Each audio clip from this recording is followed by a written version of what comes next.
जागो जागो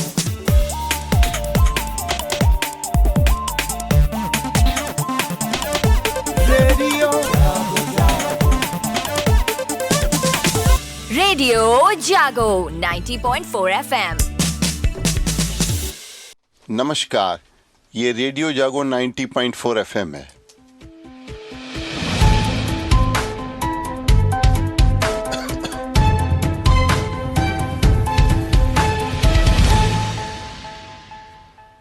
अब आप अभय शंकर गौड़ से आज की हलचल सुनिए।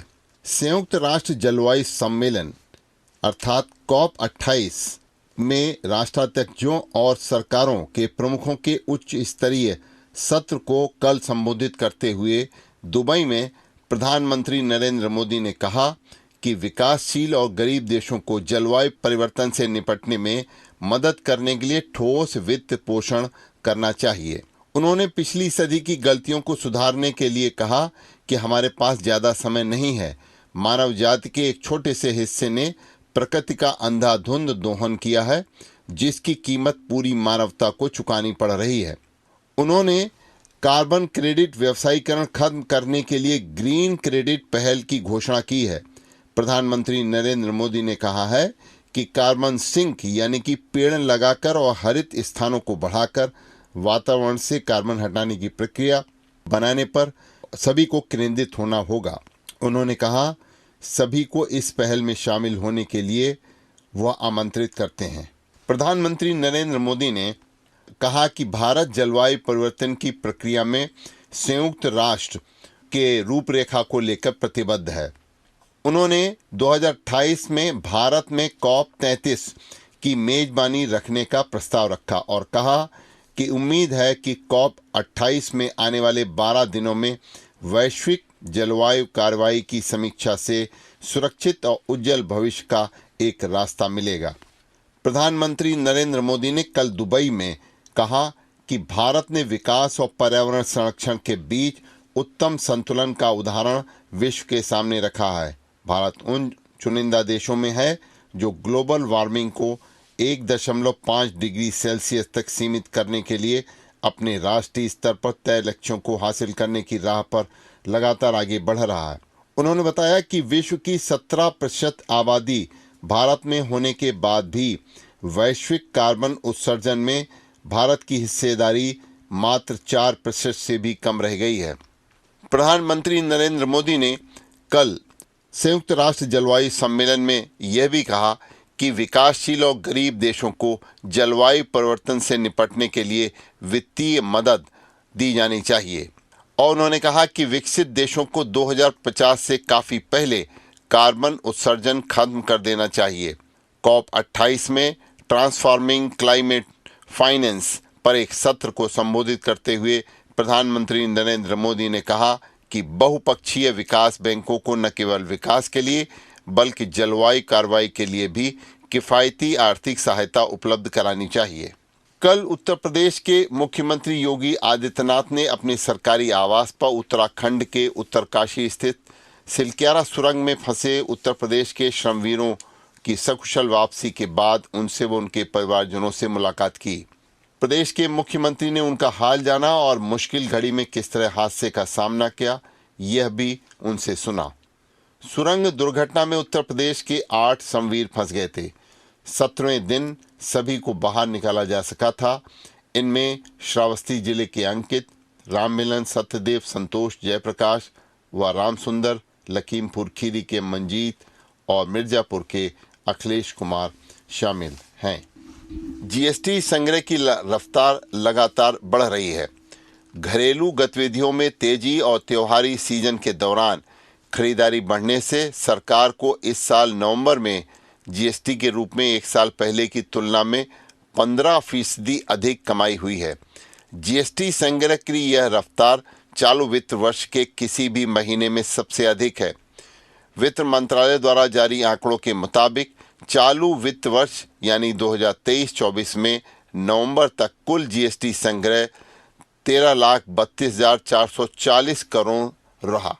वैश्विक स्तर पर बहुमूल्य धातुओं की कीमतों में तेजी से कल दिल्ली सराफा बाजार में सोना 100 रुपये महंगा होकर 63,300 रुपये प्रति 10 ग्राम पर बंद हुआ और वहीं चांदी 500 रुपये महंगी होकर 80,000 के करीब पहुंच गई और 79,700 रुपये प्रति किलोग्राम पर बंद हुई।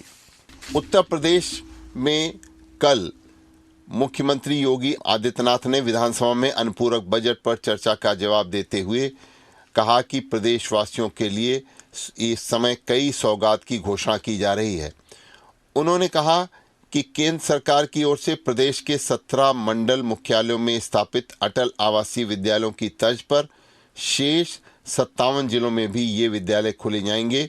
इससे बच्चों को गुणवत्तापूर्ण शिक्षा दिलाने में मदद मिलेगी। उन्होंने कहा इसी तरह किसानों के लिए निजी नलकूपों पर बिजली के बिलों में छूट के लिए कार्रवाई तेजी से चल रही है। उन्होंने कहा कि अयोध्या में एयरपोर्ट बनकर तैयार है। केंद्रीय नागरिक उड्डयन मंत्री ज्योतिरादित्य सिंधिया के साथ आज वो अयोध्या एयरपोर्ट का निरीक्षण कर सकते हैं। जेवर एयरपोर्ट पर भी तेजी से काम चल रहा है। फरवरी में पहले रनवे से उड़ान शुरू हो सकती है। अयोध्या में 22 जनवरी को भव्य श्री राम मंदिर के उद्घाटन के क्रम में संस्कृति विभाग प्रदेश में रामोत्सव का आयोजन करेगा। इसमें विभिन्न सांस्कृतिक कार्यक्रमों, भजन संध्या, प्रवचन आदि का आयोजन भी किया जाएगा।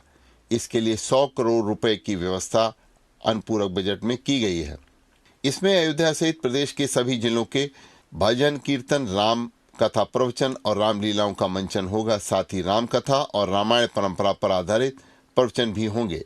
विधानमंडल के दोनों सदनों में शुक्रवार को वित्तीय वर्ष 2023-24 के लिए 28,760 करोड़ रुपए का अनुपूरक बजट पारित कर दिया गया। अनुपूरक बजट मंजूर होने के साथ ही दोनों सदनों की कार्यवाही अब अनिश्चितकाल के लिए स्थगित कर दी गई है। केंद्रीय माध्यमिक शिक्षा बोर्ड CBSE ने पुराने परंपरा पर विराम लगाते हुए बड़ा ऐलान किया है। अब कक्षा 10 और 12 की बोर्ड परीक्षाओं में छात्रों को कोई श्रेणी या डिस्टिंक्शन नहीं दिया जाएगा। CBSE परीक्षा नियंत्रक संयम भारद्वाज ने बताया कि बोर्ड की ओर से कोई समग्र विभाजन, अंतर या अंकों का योग नहीं दिया जाएगा। इसके अलावा यदि किसी उम्मीदवार को 5 से अधिक विषयों की पेशकश की गई है तो सर्वश्रेष्ठ 5 विषयों को निर्धारित करने का निर्णय प्रवेश संस्थान कर सकता है। क्रिकेट जगत की बड़ी खबर, ICC वनडे विश्व कप के बाद भारतीय क्रिकेट कंट्रोल बोर्ड BCCI ने T20 विश्व कप के लिए तैयारी शुरू कर दी है। अगले वर्ष जून में वेस्ट इंडीज व अमेरिका में होने वाले T20 विश्व कप के लिए रोहित शर्मा ही भारतीय टीम के कप्तान होंगे। विराट कोहली के टीम में बने रहने में संशय भी है। नौसेना में 1000 महिला अग्निवीर शामिल की गई हैं। नौसेना महिलाओं की को सभी भूमिकाओं में, सभी रैंक में शामिल कर महिला शक्ति को पूरा दमखम दिखाने का अवसर देना चाहता है। इसी दृष्टिकोण के तहत नौसेना में 1000 महिला अग्निवीर शामिल की जा चुकी हैं। नौसेना के पोत पर पहली बार महिला को कमांडिंग ऑफिसर बनाया गया है। प्रदेश सरकार ने ठंड से बचने के लिए सरकारी अस्पतालों और मेडिकल कॉलेजों में भर्ती मरीजों के साथ ही उनके तीमारदारों को भी ठंड से बचाने के लिए उपाय किए जाने के निर्देश दिए हैं। इसके लिए सरकार ने सभी अस्पतालों में अलाव जलवाने के साथ ही पर्याप्त कंबल की भी व्यवस्था करने के निर्देश दिए हैं। ठंड के दिनों में स्वास्थ्य विभाग का सर्वाधिक फोकस दिल और सांस के रोगियों के अलावा बुजुर्गों, नवजात शिशुओं व छोटे बच्चों पर रहेगा। सभी चिकित्सा संस्थानों को इसके लिए विशेष एहतियात बरतने के निर्देश भी सरकार द्वारा दिए गए हैं। हरदोई में ट्रैफिक को लेकर के काफ़ी लोगों को परेशानी आजकल उठानी पड़ रही है। यातायात माह पूरा गुजर गया, लेकिन जिले में न तो ट्रैफिक व्यवस्था में कोई सुधार दिखलाई पड़ा, न ही लोगों को जाम से निजात मिली है। शहर से लेकर ग्रामीण अंचलों तक में लोग खुलेआम ट्रैफिक नियमों को तोड़ रहे हैं, जबकि पुलिस ट्रैफिक नियमों को तोड़ने वालों लोगों पर कार्रवाई भी करती है, लेकिन इसका भी लोगों पर कोई खास असर नहीं दिखलाई पड़ रहा है। हरदोई जिले में 38 ब्लैक स्पॉट में 6 को कम कर दिया गया है। इस बारे में ट्रैफिक इंस्पेक्टर ने बताया है कि जनपद में 38 ब्लैक स्पॉट चिन्हित किए गए थे, जिसमें से 6 कम कर दिए गए हैं। उन्होंने दावा किया है कि पिछले माह की अपेक्षा सड़क हादसों में कमी आई है। ट्रैफिक पुलिस का ये भी कहना है कि कटरा बिल्हौर पर सड़क हादसे अधिक हुए हैं।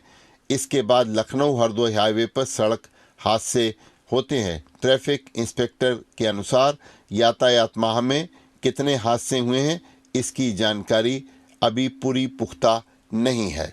ट्रैफिक डिप्टी एसपी ने बताया है कि ट्रैफिक नियमों का उल्लंघन करने के आरोप में 8012 वाहनों का चालान किया गया। इन वाहनों पर 1,24,30,000 का सामान शुल्क लगा गया है।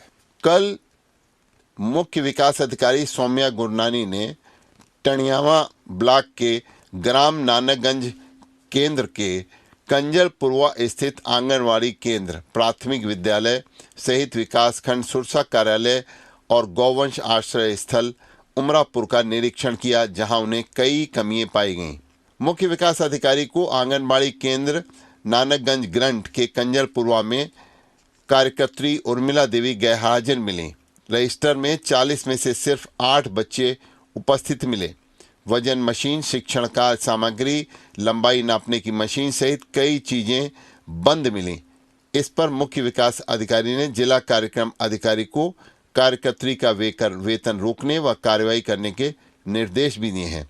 नानकगंज ग्रंट गांव के प्राथमिक विद्यालय कंजरपुरवा में पंजीकृत 136 बच्चों में से 70 बच्चे हाजिर मिले। शौचालय में गंदगी मिलने पर इंचार्ज शिक्षिका ममता तिवारी को बच्चों की उपस्थिति सुधारने के साथ साफ सफाई कराने के निर्देश भी मुख्य विकास अधिकारी द्वारा दिए गए हैं। हरदोई के सेंट जेम्स स्कूल में इस समय एनुअल कार्यक्रम चल रहा है। सेंट जेम्स स्कूल में सालाना 3 दिवसीय सांस्कृतिक उत्सव में कल भी बच्चों ने काफ़ी मौज मस्ती की। विभिन्न सांस्कृतिक कार्यक्रमों में बढ़ चढ़कर बच्चों ने प्रतिभाग किया। भारतीय संस्कृति से बच्चों का परिचय भी कराया गया। कार्यक्रम में भारत के विभिन्न प्रांतों के लोक नृत्य प्रस्तुत किए गए। मुख्य विकास अधिकारी सौम्या गुरनानी और सेंट जेम्स स्कूल के प्रधानाचार्य ने बच्चों का उत्साह बढ़ाया। सेंट जेम्स स्कूल के प्रिंसिपल फादर लेंसी रेंगो ने अतिथि व अन्य को सम्मानित भी किया। संगीत प्रतियोगिता में ब्लू हाउस विजयी रहा। स्टॉल साज सज्जा में येलो हाउस और ग्रीन हाउस को ने बाजी मारी। एक मुश्त समाधान योजना में हरदोई में बिलिंग कर रहे मीटर रीडर के कारण काफ़ी परेशानी लोगों को उठानी पड़ रही है। बिजली मीटर की ओर से मनमानी रीडिंग दर्ज करने के कारण लोगों के बिल गलत आ रहे हैं, जिसको संशोधित करने के लिए उपभोक्ताओं को बिजली विभाग के चक्कर भी लगाने पड़ रहे हैं। हरदोई जिले की ग्राम पंचायतों में इस समय कई शिकायतें आ रही हैं। चालू वित्तीय वर्ष में 8 माह बीतने के बाद भी 1293 ग्राम पंचायतों को 38.25 करोड़ रुपए का टाइड फंड जारी हुआ है। इससे प्राथमिकता वाले विकास अब कराए जाएंगे। हरदोई के डीपीआरओ विनय कुमार सिंह ने बताया कि 15वें वित्त आयोग से कराए जाने वाले कामों के लिए पहले से ही गाइडलाइन है और टाइड फंड में राशि ग्राम पंचायतों को जारी की गई है। प्रधान और पंचायत सचिवों को सहायक विकास अधिकारियों के माध्यम से कहा गया है कि वह कार्य योजना में शामिल कामों को वरीयता के आधार पर अवश्य शुरू कराएं। हरदोई में रसखान प्रेक्षागृह में कल जिलाधिकारी मंगला प्रसाद सिंह ने विधानसभा गोपामोह के बीएलओ व पर्यवेक्षकों से सीधा संवाद किया। उन्होंने कहा कि बीएलओ घर घर जाकर छूटे हुए मतदाताओं को जोड़ने का कार्य करें। जिलाधिकारी ने कहा है कि नए मतदाताओं को जोड़ने के लिए फॉर्म 6 भरवाएं। मृतक मतदाताओं व डुप्लीकेट मतदाताओं का नाम सूची से हटाने के लिए फॉर्म 7 का प्रयोग किया जाए। पता परिवर्तन संशोधन, दिव्यांग मतदाताओं के चिन्हीकरण व एपिक रिप्लेसमेंट के लिए फॉर्म 8 भरवाने के लिए कहा गया है। जिलाधिकारी ने अनुपस्थित बीएलओ का 1 दिन का वेतन काटने के भी निर्देश दिए हैं। इसमें सीएमआर उतार में लापरवाही पर लखनऊ मंडल के मंडलायुक्त ने नाराजगी जाहिर की है। CMR यानी कि सरकारी चावल उतार में लापरवाही पर मंडलायुक्त ने नाराजगी जाहिर की है और उन्होंने कल वर्चुअल बैठक में ये कहा है कि क्रय केंद्रवार धान खरीद की समीक्षा की जानी चाहिए। मंडलायुक्त रोशन जैकब ने डिप्टी RMO निहारिका से ये भी कहा है कि 8,934 किसानों में से सिर्फ अब तक 63,238 क्विंटल धान क्रय किया गया है। किसानों को भुगतान भी किया जा रहा है। 7,194 किसानों को 109 करोड़ 30 लाख 12 हजार रुपए का भुगतान अब तक किया गया है। अब तक हुई धान खरीद का 45% CMR का उतार भारतीय खाद्य निगम के गोदाम में किया जाता है। दिसंबर शुरू होते ही ट्रेनों के संचालन पर कोहरे का असर दिखने लग गया है। कई ट्रेनों का देरी से संचालन हो रहा है। इसको ध्यान में रखते हुए रेल मुख्यालय ने अप और डाउन रूट की जनता व त्रिवेणी एक्सप्रेस का संचालन अलग अलग तिथियों में निरस्त कर दिया है। जारी आदेश के मुताबिक दिसंबर से फरवरी तक यह दोनों ट्रेनें अप और डाउन रूट पर अलग अलग तिथियों में चलेंगी।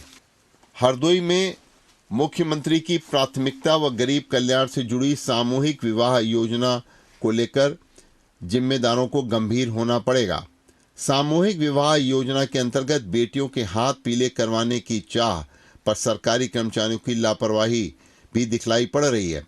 योजना का लाभ लेने के लिए आवेदकों द्वारा ऑनलाइन आवेदन की तमाम औपचारिकताएं पूरी किए हुए कई माह बीत चुके हैं, पर अभी भी किसी लाभार्थी के आवेदन पत्र का सत्यापन नहीं कराया जा सका है और 1005 आवेदन अब तक मिले हैं। समाज कल्याण विभाग की ओर से इन आवेदन पत्रों के सत्यापन के लिए ब्लॉकों व नगर निकायों को भेजा जा चुका है। 3 माह से अधिक समय बीतने के बाद भी किसी भी ब्लॉक अथवा निकाय के जिम्मेदारों ने आवेदन पत्रों का सत्यापन नहीं कराया है। अभी आप सुन रहे थे अभय शंकर गौड़ से आज की हलचल। सुनते रहिए रेडियो जागो 90.4 FM। आप खुश रहें, स्वस्थ रहें, आपके जीवन में सुख हो, यही हम आप सबके लिए कामना करते हैं। आइए सुनते हैं रेडियो जागो 90.4 FM से हमारे दूसरे संगीतमय कार्यक्रम।